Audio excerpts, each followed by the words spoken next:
I'm very happy that I have been asked to speak a few words about Venerable Anagarika Dharmapala.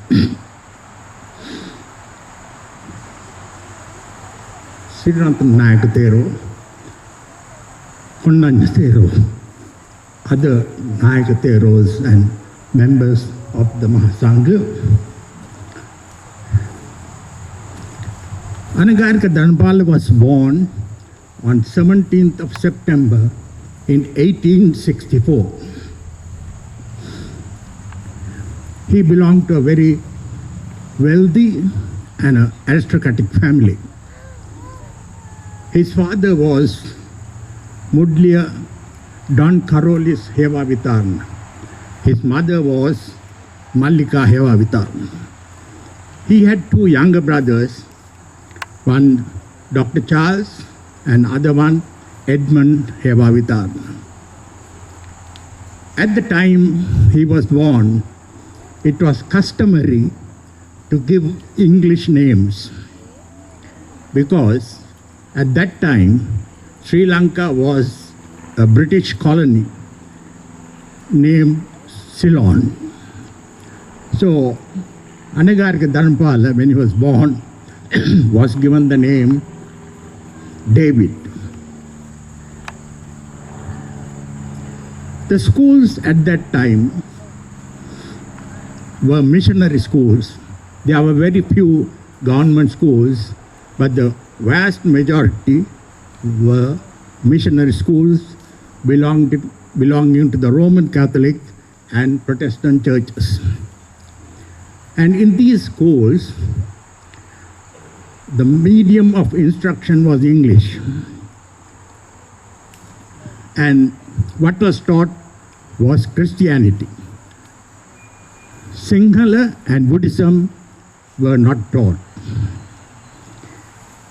Anagarika Dharmapala, this young David, from very early age was very analytical in nature, and he sort of imbibed a Buddhist Sinhala cultural outlook.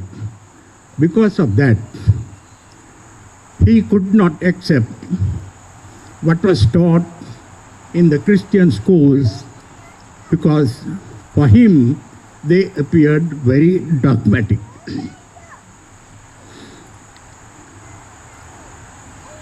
He learned Sinhala and Buddhism from two very eminent Buddhist monks. They were Venerable Migettuvatte Gunananda, sometimes called Mohottivatte Gunananda Nayakkara, and Hikkaduwe Sri Sumangala Nayakkara. He attended some of the best schools at that time. He had his primary education at St. Benedict's College, Kotahena, then Christian College, Kotte, St. Thomas's College in Mutwal, which later became Mount Lavinia, and Colombo Academy, the Royal College. In his life, at early stage, there were four people who contributed to the molding of his character, of his career. They were the two Nayakkaras, Migettuvatte Gunananda Nayakkara and Hikkaduwe Sri Sumangala Nayakkara, and Colonel Olcott and Madame Blavatsky. Colonel Olcott arrived in Colombo in May 1880. He and Madame Blavatsky proceeded to Gaul, where at Vijayananda Vihara in Valivatta, Gaul, they observed Panchasila, the 5 precepts. Later they came to Colombo and they were received by a group of distinguished Sri Lankans, including Mudliya Don Karolis Heva Vitarna. This was the first time that young David met Colonel Olcott. He was 16 years old. From that time, he considered Alcott as his mentor, but later they became companions. After leaving school, young David worked in a government office for 3 years. During this time, he of course worked with Colonel Alcott mainly as a translator. And he was also encouraged to study Pali by Madame Blavatsky. After leaving government service after 3 years, he joined Colonel Alcott and Madame Blavatsky in their activities. Now in 1882, 2 years after Colonel Alcott came to Sri Lanka, he established what was called Buddhist Theosophical Society, commonly called BTS. At the time Alcott came, there wasn't a single Buddhist school in Sri Lanka. In 1907, when he passed away, there were 215 Buddhist schools.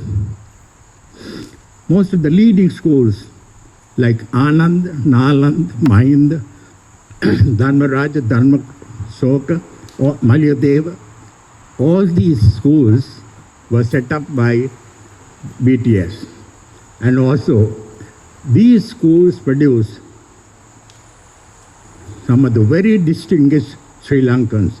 And even today, there are a large number of alumni of these schools. After leaving government service and working with Alcott and Blavatsky, he decided to change his name. He dropped his English biblical name and adopted the name Dharmapala, meaning, of course, custodian of the Dharma. In 1884, 20-year-old Dharmapala, against the wishes of his parents, accompanied Alcott to Adyar in Chennai in India. When he returned with Alcott, he left home and moved to a room at the BTS office. And that day, he adopted the name Anagarika. Anagarika, of course, means homeless, but it is not in the way we understand homeless in big cities like New York, etc.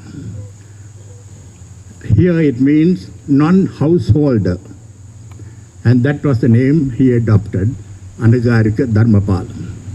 His international presence happened in 1887 when Colonel Alcott accompanied him to Japan. Colonel Alcott was invited to Japan to unify various Buddhist sects that were there.